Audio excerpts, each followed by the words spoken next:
You know, every day parents drop their children off at school. They expect them to be in good hands because there's a system in place to keep bad teachers out of the classroom. But a News 8 investigation found that system is failing. Predatory teachers quietly proceeding from one district to another. This is called passing the trash. News 8 investigator Charlotte Huffman found it's happening across Texas.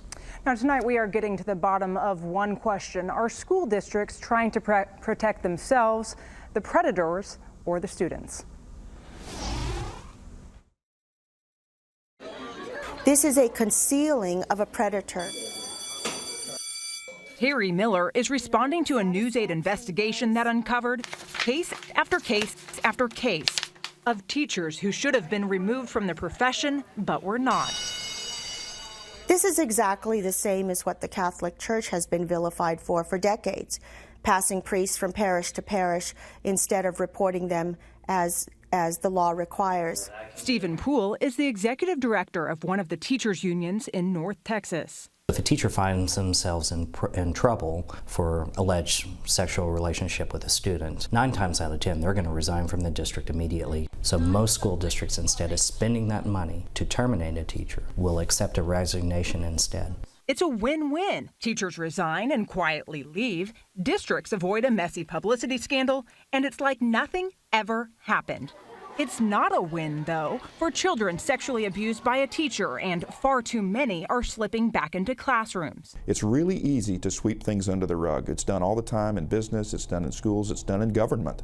To allow a really bad event kind of fade away into the shadows. Aren't they allowed to resign for whatever reason they choose? Right. They can resign for a personal reason. They don't even have to give a reason. Michael Despain chose personal reasons when he resigned from Dallas ISD. The music teacher at Booker T. Washington High School was convicted for having an improper relationship with a student.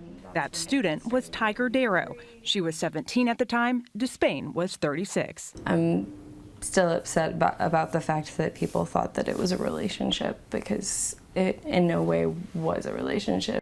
Despain was convicted of a second-degree felony. But before that conviction, he resigned. Dallas added him to their do not hire list, and just 9 weeks later, Irving ISD hired him. Michael Pricer was a choir director at Geyer High School in Denton. He had sex with a student on prom night. Records show Denton school administrators knew about the allegations, but they sent a letter home to parents saying Michael Pricer was leaving Denton because of health issues. Irving ISD later hired him. Eventually, he was convicted. Then there's Chris Francis. He coached girls soccer at Nimitz High School in Irving. He resigned for reasons I would rather not state on paper. Francis denies any wrongdoing at Irving ISD, but admits he left because he was accused of having an inappropriate relationship with a player on his team.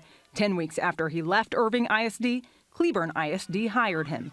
After less than a year on the job as Cleburne's head soccer coach, Francis had sex with a 15-year-old player and was later convicted for it. That is unbelievably irresponsible if that teacher is allowed to go from their school to a new school and to pick up a brand new student that they begin to groom and work through the process, and they have a new victim. State law requires superintendents to report resignations like these to the state board and the Texas Education Agency in Austin. It is the obligation of the superintendent of the school district, even if they do resign, to continue and complete an investigation and make a mandatory report. The state then launches an investigation and flags the teacher's online certificate so that anyone can see that the teacher is under review. If a certificate of a teacher is flagged, it's almost impossible to get a job. In half the cases we looked at, we found teacher certificates were not flagged because the superintendents did not report the resignations to the state when they should have, leaving the door wide open for teachers like Despain, Pricer, and Francis to hop from one district classroom to another. Those are the examples where the school districts and the superintendents should be ashamed of themselves. We took our findings to Austin. Doug Phillips is the head of educator investigations for the state. This has been an issue. I've been doing this for 17 years. This is an issue that we've dealt with through those years. If state investigators find out a superintendent failed to report, Phillips says the state will open an investigation into the superintendent, which can result in a sanction to the certificate. And our sanctions run from non-inscribed reprimand all the way up to revocation.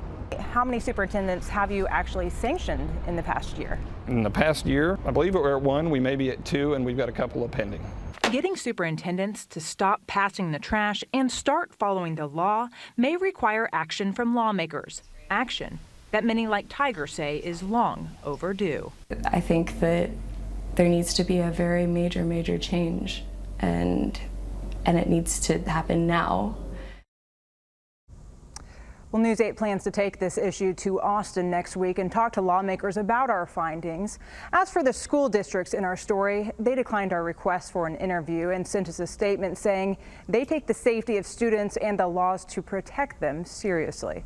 Charlotte Huffman, Channel 8 News.